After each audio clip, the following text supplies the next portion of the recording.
Hi everyone, I'm Cheryl and welcome to the Sewing Room channel, and this is your tip of the week.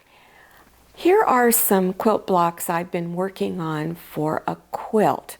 So I'm going to go over some of the key steps you need to pay attention to when you're building a quilt block. So for instance, this square and all of the other little squares here are half square triangles.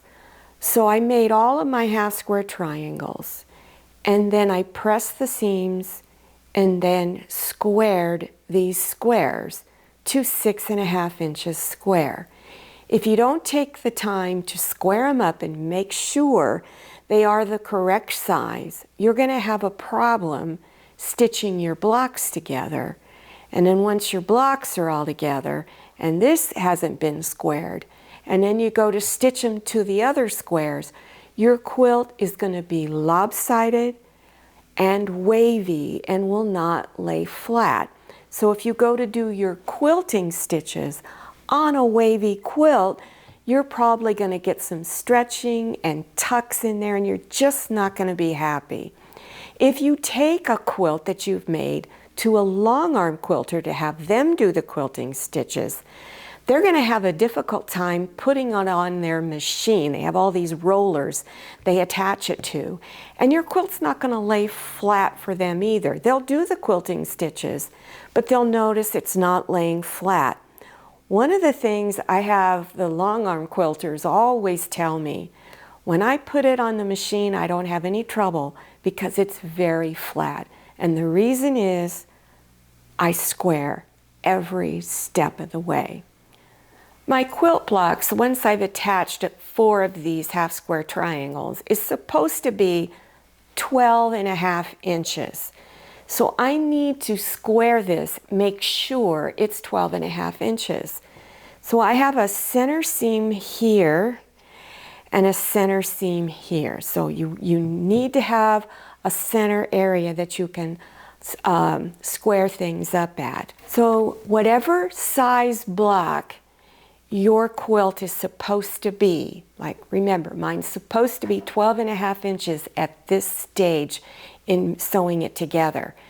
So I'm going to divide 12.5 by 2, and my center seam should be at 6 1/4 inches right along here.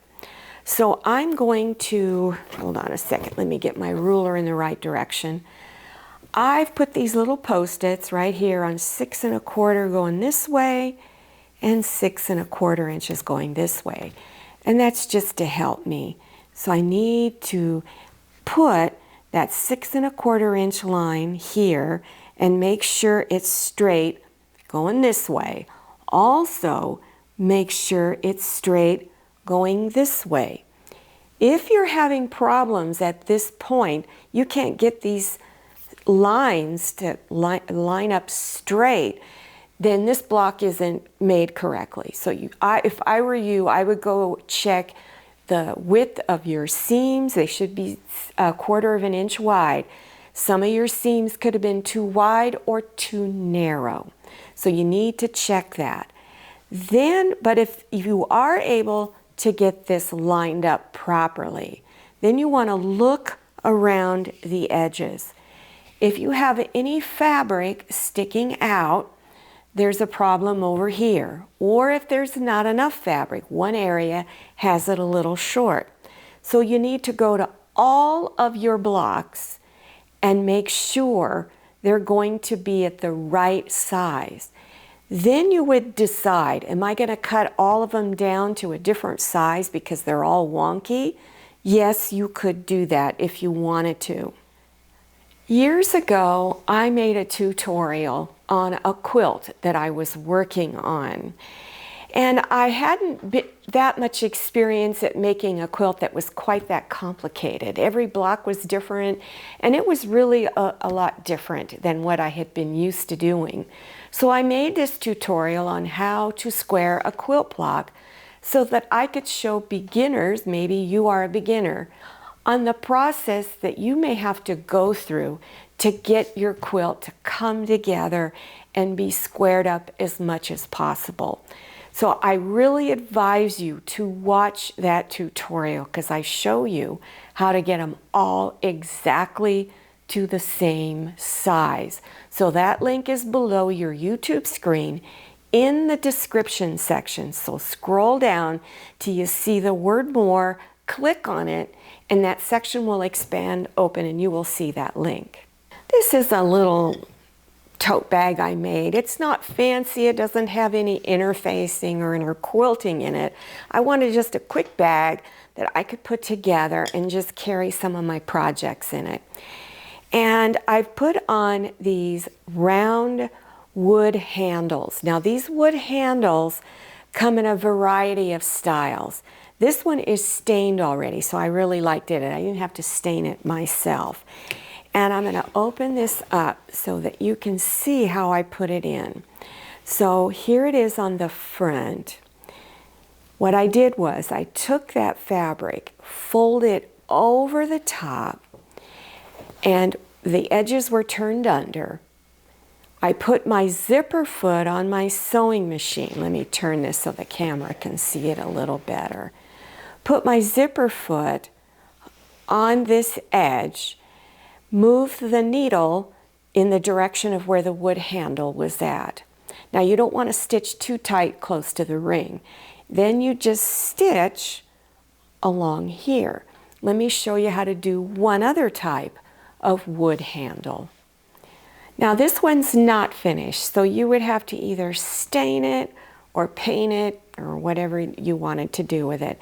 Now this has beveled edges along on one side, so the outer side that would show has these curved, kind of curvy edges, and then it's flat on the inside. So let's pretend this piece of fabric here is your tote bag. So you could cut a section out of the top edge so that you would have a piece sticking up like this that would be used to hold the handles down. Now this is just one way of doing it. So I'm just giving you different options. There are other ways to do this.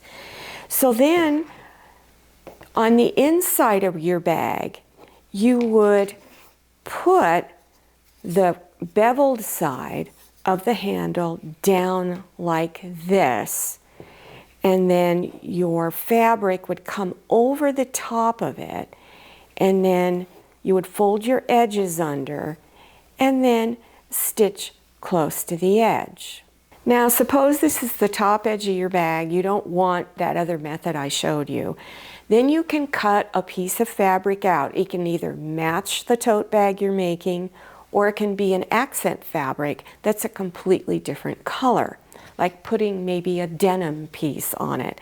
So then you would have one edge of that piece going through here, so it's coming up over the top of the inside of the ring, and it would be overlapped onto your fabric and then stitched down.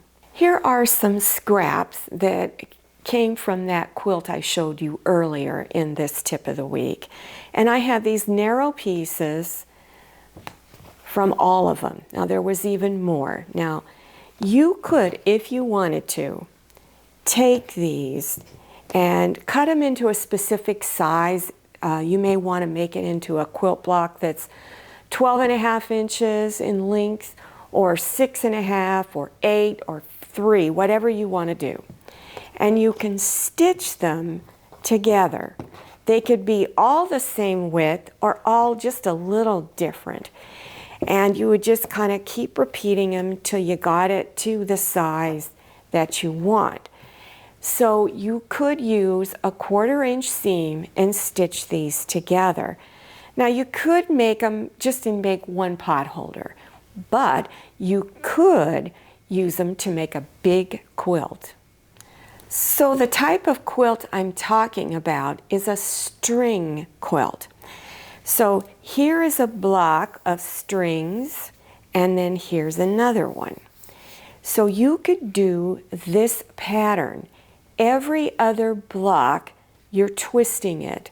So you would have a block going east and west, the next block going north and south, and then repeating one east and west. And you would keep doing that all throughout your quilt.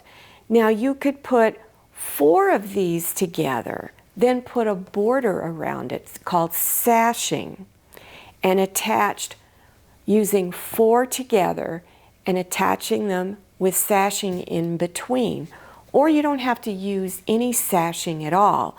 Just keep twisting them in different directions. Well, I hope you enjoyed this tip of the week and that I've inspired you to try some of these projects. Now, if you're interested in any of these that I talked about, I will have tutorials down below that will go into more detail. I know I sort of skimmed over everything, but those other ones will have more detail to it. So scroll down till you see the word more. Click on that word and that description section will expand open. Now don't forget to follow me on Instagram and make sure you check out my Facebook page. Thank you so much for watching. I'll see you next time, and happy sewing. If you like the Sewing Room channel, one of the best ways to show your support is to subscribe by clicking on that red subscribe button and give this video a thumbs up. And don't forget to click on share to share this video with your friends. And make sure you click on the bell so you receive notifications for all my new videos. I'm Cheryl. This is Manny, and this is Scotty. See you next time.